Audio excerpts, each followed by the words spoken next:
covered the other children with? The rug. The rug. Okay. All right. Why did you call him? Because I didn't want to look at that. While Price claims he felt guilty after the murders, he...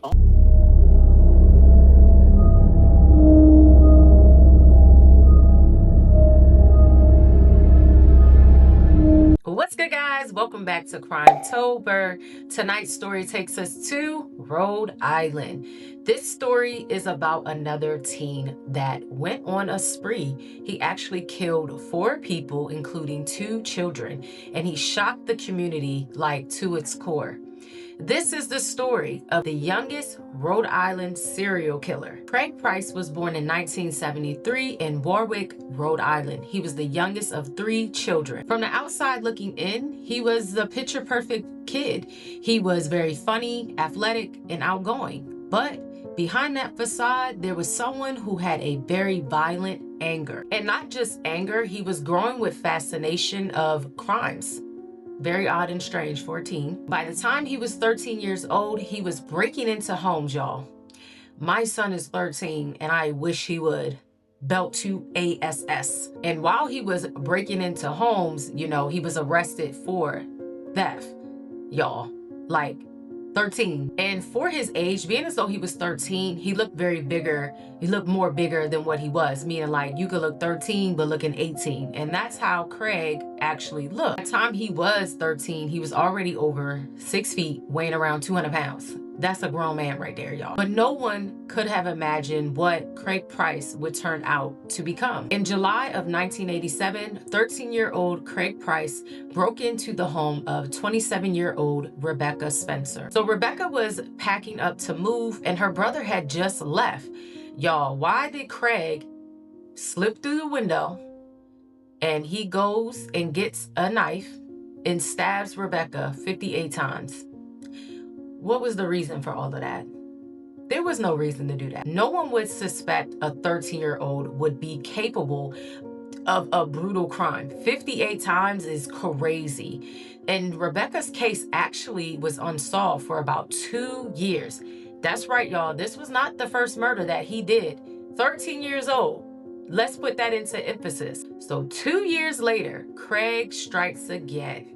And the brutality of this murders shook the community to its core even more. September 1st, 1989, the Heatons were in their home not far from where Craig actually lived, y'all, in a nice quiet neighborhood. So that night, he breaks into the Heaton family home, and he was high on marijuana and was full of rage. So inside the home were Joan Keaton, she was 39 years old, and her 2 daughters, Jennifer, who was 10, and Melissa, who was 8. So what happens next was pure horror, y'all. Like, I don't even understand, like, the mindset, because around 15 at this time that you take it there. So he then begins to stab and bludgeons the 3 young women and the mother, y'all. So he stabs them and bludgeons them to death. He stabbed them so bad that the knives even began to break and bend. That's how much rage he had inside of him by murdering the mother and her 2 daughters. Police said that the crime scene was so gruesome because blood was spattered everywhere from this act that Craig Price had did. The community, of course, was in disbelief because who would do that in such a quiet neighborhood? I would be alarmed, like, whoa, we're not used to any of this. Like, I would not imagine nothing to this magnitude, like a mother and her 2 young daughters. What? So within days, police end up getting a call from one of Craig's friends because they say that Craig was bragging about the murders, how he had bludgeoned them to death, he had killed them, basically bragging about the murders that he committed. So when officers arrived at Craig Price's home, he says to them, "You're here for the Keaton thing, huh?" Y'all, he was only 15. Like I said, he was only 15 years old. 15 years old. What's going on, y'all? So during his confession, he had no remorse. He basically explained what happened. He was excited about how the knives had bent. He didn't care. So when detectives asked him why he did it, he basically said he don't know. He just wanted to do it, basically, is what he said. Weeks earlier, the bodies of 39-year-old Joan Heaton and her two children, 10-year-old Jennifer and 8-year-old Melissa, were discovered inside their home, stabbed to death. Craig, I want you in your own words at this time.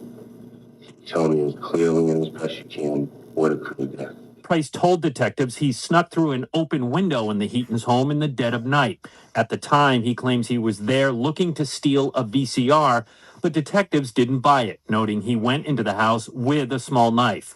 Price says Joan Heaton awoke and spotted Price in the kitchen. Yeah. And then things just got hectic after that. What did she say to you when she saw you?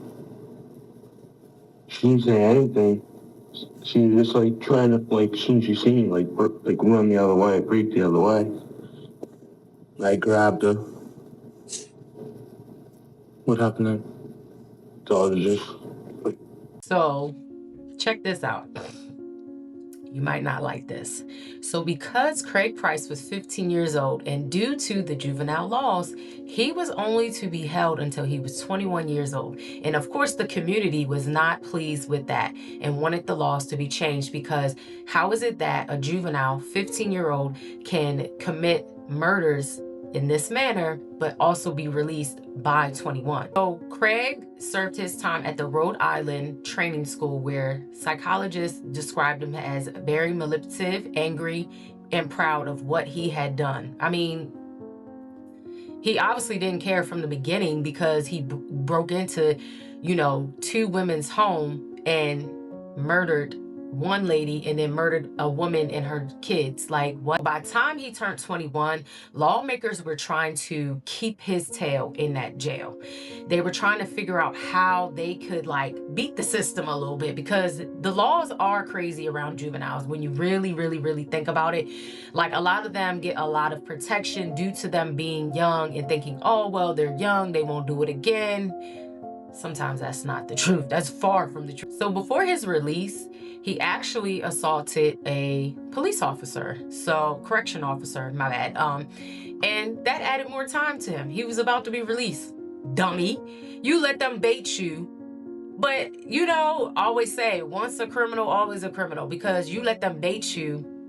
I'm more than sure they probably baited him, that correctional officer, and you fell for it, dummy. Because Price was a juvenile, state law at the time meant he could be set free when he turned 21. The law has since been rewritten, but Price has remained behind bars because of a series of violent clashes he has had as an inmate. Now in Florida, Price is awaiting trial for allegedly attempting to murder another prisoner with a homemade knife. So since that ordeal, he has been charged with other things: assaults, weapons, things that you can name, y'all. And then in 2017, he actually stabbed another inmate, and that added him more time. He is currently serving time from what I've read, in Florida. And that crime of what he did, he stabbed an inmate by the name of Joshua Davis. He was sentenced. So like I said, he stabbed an inmate by the name of Joshua Davis, and he actually was sentenced to 25 more years. So he's in jail in Florida. But the thing about Craig Price is that his case rocked the nation. He was a juvenile who many believe that he did not deserve to get out just because of his age and being under the juvenile laws, which rightfully so, because it has shown that with no remorse, actually, he has no remorse. So he did not care. So yes, he needs to stay his butt in there. It sounds really crazy. But like I said, Craig Price's story is another example of how young children can also be murderers. And growing up, you can have, and I think this is the misconception a lot of people have, is they think, oh, well, you can grow up in these nice neighborhoods and you should go off and do X, Y, and Z, but that doesn't matter. Does not matter. Sometimes it's a lot going on up in here, and a lot of people don't want to go and get help. But sometimes it starts young. It could be your neighbor. It could be, like I said before, it could be someone that you walking past. It just does not matter. And that is the crazy thing about Crimetober.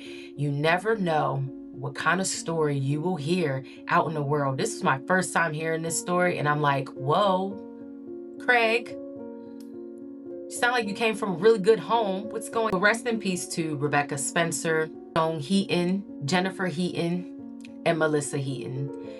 They didn't deserve to go out in that manner. They didn't deserve for their lives to be taken just because of someone that wanted to do it, because there is no real reason why he did it. He made the decision to break into their homes and unalive them.